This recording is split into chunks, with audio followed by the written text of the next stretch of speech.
ආයුබෝවන් සියලුම දෙනාට අදත් අපි තාමත්ම සුවිශේෂී වූ වැඩසටහන සමගින් මුණ ගැහෙනවා. දීසෙන් බලය සංවිධානයේ මගින් මෙහෙයවනු ලබන බුදුවරු වැඩිමග ඔස්සේ තේමාව බවට පත් කරගෙන යන වැඩසටහන් මාලාවේ අද අපි කතා කරන්න බලාපොරොත්තු වෙන්නේ අද වැඩසටහනෙන් ස්වයං අධ්‍යයන මනෝවිද්‍යාත්මක අධ්‍යාපන වැඩසටහන. මොකද අපි අපේ වැඩසටහන අතරේ අපි රජයට ඉදිරිපත් කරපු ව්‍යාපෘති වාර්තාව කොටස් දෙකකින් සමන්විතයි.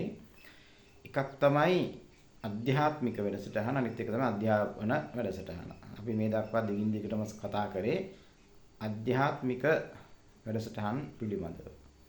අද කතා කරන්න කල්පනා කරා අධ්‍යාපන වැඩසටහන. ඉතින් අපේ වැඩසටහනේ නම තමයි ස්වයං අධ්‍යයන මනෝවිද්‍යාත්මක අධ්‍යාපන වැඩසටහන. විශේෂයෙන්ම අපි ඒ පිළිබඳව පැහැදිලි කිරීමක් කරන්නට පෙර අපේ තේමාව, අපේ අවසාන ඉලක්කය පිළිබඳව වචන කිහිපයක් කියනවා. ඉතින් අපේ තේමාව බුදුවරු වැඩි මග ඔස්සේ. ඒ පිළිබඳව දිගින් දිගටම අපි මේ දක්වා කතා බහ කරගෙන ගියා. ඉතින් අපි මේක සංවිධානයක් විදිහට සීලුම ලංකාවේ ඉන්න භික්ෂුන් වහන්සේලාම පමණක්, විශේෂයෙන්ම අපේ භික්ෂු සම්මුතියක් පිටවාගෙන එීමයි අපේ ඉලක්කය. මොකද දැන් සිව්වණක් පිරිස කියපුවාම භික්ෂුණී උපාසක උපාසිකා කියලා සිව්වණක් පිරිස විදිහට තමයි සාමාන්‍යයෙන් සංඝ කියන කොටස වැටෙන්නේ. නමුත් අපි මෙතන අපේ භික්ෂු සම්මුතියක් හදාගන්න අපේ බලාපොරොත්තුවක් තියෙනවා. ඉතින් ඒ නිසා සියලුම භික්ෂුන් වහන්සේලාම පමණක් ඉලක්ක කරගෙන තමයි මේ වැඩසටහන් මාලාව පවත්වාගෙන යන්නේ. ඉතින් මේ අධ්‍යාපනය කියන කොටස සම්බන්ධ වෙන්නේ දහම් පාසල ආශ්‍රිතව තමයි විහාරස්ථාන පැත්තෙන් ගත්තාම. නමුත් මේ සමස්ත අධ්‍යාපන ශාස්ත්‍රයේ පුරාවටම විහිදිලා යන වැඩසටහනක් තමයි මේ ස්වයං අධ්‍යයන මනෝවිද්‍යාත්මක අධ්‍යාපන වැඩසටහන කියන්නේ. ඉතින් අපි මේ පිළිබඳව දිගින් දිගටම අධ්‍යාපන වැඩසටහන පිළිබඳව මම හිතනද පළවෙනි වතාවට මේ පිළිබඳව අපි කතා කරන්න පටන් ගතින් අදින් ඉදිරිය ඉස්සරහට දිගින් දිගටම අපි කතා කරනවා. අපි නොඑක් මාතෘකා කතා කරා. ඉතින් ප්‍රේක්ෂකගේ ඉල්ලීම් මත අපි කලින් වැඩසටහනක් කරා මත්ව දුර සහ ලිංගිකත්වය කියන මාතෘකාව. ඒ ප්‍රේක්ෂක ඉල්ලීම මත තමයි මේ පිළිබඳව වැඩසටහනක් කරේ. ඒ ආකාරයට අපේ අසන්නන්, අපේ ප්‍රේක්ෂක පිරිස ගේ ප්‍රතිචාර තමයි අපිට විශේෂයෙන්ම වැදගත් වෙන්නේ. ඉතින් මේ සියලු දෙනාගේම ප්‍රතිචාර, ඉල්ලීම්, යෝජනා, චෝදනා සහිත වූ සමස්ත ක්‍රියාවලියම අපි මෙතනදී සැලකිල්ලට ගන්නවා. මොකද ඇත්තටම මේක මුදල් හඹාගෙන යන සමාජයක, මේ වාණිජකරණයට ලක් වුණු සමාජයක එහෙම නොවන තාම සුවිශේෂී වැඩසටහනක්. බොහොම උත්තරීතර අරමුණක්, ඉලක්කයක් එක්ක තමයි මේ වැඩසටහන් මාලාව පවත්වාගෙන යන්නේ. හොඳයි, එහෙමනම් ඉතින් අපි ව්‍යාපෘති වාර්තාවක් අතරම රජෙ ඉදිරිපත් කරපු සියලු තොරතුරු කලින් වීඩියෝ වල දැනුවත් කරපු නිසා මම මේ පිළිබඳව ඒකට වෙලාවක් ගන්න නැහැ. ඒ ව්‍යාපෘති වාර්තාවේ පළවෙනි කොටස අතරම මේ අධ්‍යාපන වැඩසටහන, දෙවෙනි කොටස විදිහට තමයි අධ්‍යාත්මික වැඩසටහන විදිහට අපි ඒ ව්‍යාපෘති වාර්තාව ගොඩනගලා තියෙන 2025 වාර්තාව 2026ට වාර්තාවක් දැනට ගොඩනැගෙමින් පවතිනවා. එහෙමනම් ස්වයං අධ්‍යයන මනෝවිද්‍යාත්මක අධ්‍යාපන වැඩසටහන කියන්නේ කුමක්ද යන වගේ අපි පැහැදිලි කරමු. හොඳයි, එහෙමනම් සීලම් භික්ෂුන් වහන්සේලාට බොහොම ගෞරවාන්විතව ආරාධනා කරනවා. දහම් පාසලට කේන්ද්‍රගත කරගෙන තමයි මේ වැඩසටහන කරන්න බලාපොරොත්තු වෙන්නේ. ඉතින් ඒක දැන් පවතින වර්තමානයේ අධ්‍යාපන ශාස්ත්‍රයේ තියෙන බිඳවැටීම්, දහම් පාසලේ කඩාවැටීම් ඇතුළු විශාල ඉලක්ක බලාපොරොත්තු අධ්‍යාපනයේ පැත්තෙනුත් අපිට තියෙනවා. ආධ්‍යාත්මික පැත්තෙන් ඉතින් අපි ධර්ම සංගායනාවක් කිරීම කියන එක අපි කලින් පැහැදිලි කරලා තියෙනවා.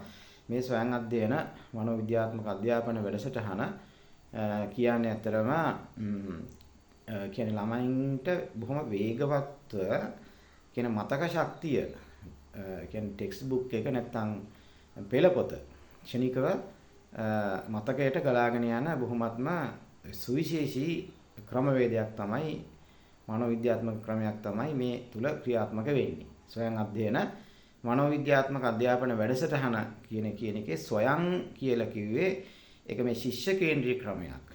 ගුරු කේන්ද්‍රීය ක්‍රම දැනට තියෙන එක ස්වයං අධ්‍යයන කියලා කියන්නේ තමන් ගුරුවරයෙක් ඉන්නේ එතන නාමිකව පමණයි. ගුරුවරයෙක් මෙහෙවනවා මිසක් කළු ලෑල්ල වයිට් බෝඩ් එකේ ලියලා සටහන් ලියන ක්‍රමය වෙනුවට ළමයාමම මූලික කරගෙන තමයි මේ අධ්‍යාපන ක්‍රමය ගොඩනැගිලා තියෙන්නේ. ස්වයං අධ්‍යයන මනෝවිද්‍යාත්මකව කියලා කියන්නේ මේක ඇත්තටම ළමයි කණ්ඩායම්ගත කරන මනෝවිද්‍යාත්මක විදියට අංක විද්‍යාවත් එක්කම ළමයින්ව ගැහැණු දරුවන් සහ පිරිමි දරුවන් සමබර කරලා අවමය ළමයි දෙන්නෙක් සහ උප්‍රේම ළමයි 20ක් විදියට තමයි දැනට අපි තියෙන. නමුත් ඔක ඉදිරි තාමත් ඒ වැඩසටහන් කීපයක් පැවැත්වුණේ. ඊටාම සාර්ථකව ඉහළම ප්‍රතිඵල අපි දෙන්න අපිට පුළුවන් වුණා. දරුවන් 5 දෙනෙක් වගේ ප්‍රමාණයක් අපි යොදාගෙන දැනට වසර 10කට වගේ හිත අපි අතර මේ වැඩසටහන පැවැත්තුවා. කුරුණෑගල දිස්ත්‍රික්කය කුලියාපිටිය මැතිවරණ කොට්ටාසේ මේ මොහොත්තව නාරංගොඩ කියන ඒ ස්ථානයේ අපි වැඩසටහන පවත්වලා A8යි B1යි A5යි B4යි විදියට තාමත්ම ඉහළම ඒ කියන්නේ එදා අපිට අපේ ස්ටෑන්ඩඩ් එක කියන අපේ ප්‍රමිතියට හරියට තිබ්බේ නැතුවත් එවැනි ප්‍රතිඵලයක් අපිට දෙන්න පුළුවන් වුණා. හැබැයි ඒක විභාග කාල සීමාව තුළ පමණයි මේ වැඩසටහන කරන්න තියෙන්නේ. සමස්ත වසර පුරාවටම එතනදි කරන්නේ මුළු අවුරුද්ද පුරාවටම සිලබස් එකක් කවර් කරන්න එක වෙනුවට අපිට අතර මේ ක්‍රමය තුළ මේ විභාග කාල සීමාව තුළ විභාග මේ විශේෂ නිර්දේශ ආවරණය කරන්න පුළුවන් වෙන විදිහට හරි සුවිශේෂී ක්‍රමයක්. අනිත් කාලය තුළ දරුවන්ට මොටිවේෂන්, ඒ කියන්නේ දරුවන්ගේ ආකල්ප සංවර්ධනය, ඒ වගේම පෞරුෂ සංවර්ධනය ඇතුළු බොහොම සක්‍රීය මනසක්, ක්‍රියාකාරී මනසක් ගොඩනගීමට අවශ්‍ය ප්‍රායෝගික ක්‍රියාකාරකම් ටිකක් තමයි වසර පුරාවටම තියෙන්නේ. ඒතර විභාග කාල සීමාව තුළ පමණක් කරලා අපි මේ වැනි ප්‍රතිඵලයක් දුන්නු බවට අපිට ඉදිරි කාලෙදී අපි පුළුවන් මේ පාස් වෙච්ච දැන් නම් ඒ අය අතරම බොහොම ඉහළ තනතුරු දරමින් යම් බොහොම වැඩිහිටියන් මට්ටමටමපත් වෙච්ච දැන් අසර 10කට ඉහත සාමාන්‍ය පෙළ විභාගයේ, ඒ වගේම උසස් පෙළ විභාගයේ, සාමාන්‍ය පෙළ විභාගයේ සහ ශිෂ්‍යත්ව විභාගය විභාග වැඩසටහනක් විශේෂයෙන්ම මෙතන කරන එක බොහොම වැදගත්. මේ කියන්නේ මේකේ වැඩසටහනේ තියෙන සුවිශේෂීම කොටස ඒක තමයි.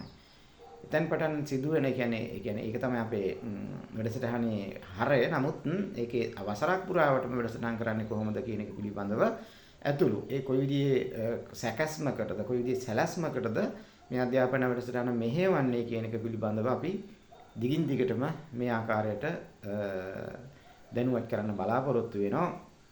හොඳයි, ඉතින් එහෙමනම් අපේ ඉලක්කය අපි අවසාන වශයෙන් මේ වැඩසටහනේ අවසාන මොහොතේදී අපි අපේ වැඩසටහනේ ඉලක්කය පරමාර්ථය ධර්ම සංගායනාවක්, විශේෂයෙන්ම අවසාන ඉලක්කය ධර්ම සංගායනාවක්, පරිහානියට ගිය සම්බුද්ධ ශාසනය නැවත පුනර්ජීවනය කරලා ඒ කියන්නේ ධර්ම සංගායනාවක් තුලින් එවැනි පුනර්ජීවනයක් ඇති කරලා වර්තමාන ශාසනික අර්බුදයට විසඳුම් හොයලා ඒ හරහා සමස්ත ලෝකයේම ලෝකීය අර්බුදය දැන් අපි හැම කෙනෙක්ම දන්නවා සමස්ත ලෝකේ පුරාවටම මේ වන විට ලොකු යුද්ධමය තත්ත්වයක්. ඒක ආගමික කෝලාහල කියලා කියන්නේ හරි භයානකයි. ජාතිවාදී කෝලාහල වලට වඩා භයානකයි ආගමික කෝලාහල.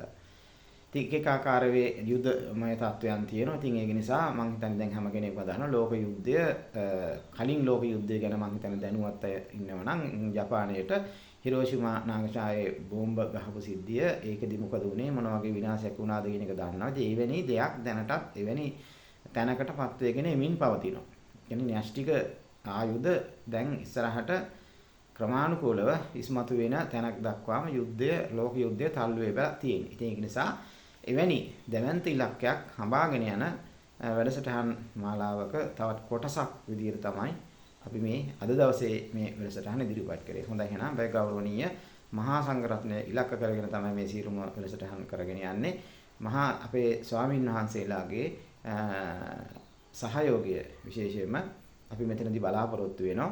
ඉතින් ඒක නිසා මේ වැඩසටහන එක්ක අපිට අවශ්‍ය කියන්නේ සමාජ මාධ්‍යයෙන් ඉතින් අපි බලාපොරොත්තු වෙන මේවට මේ අපේ ප්‍රතිචාර විවේචන චෝදනා විශේෂයෙන්ම අපි බලාපොරොත්තු වෙනවා.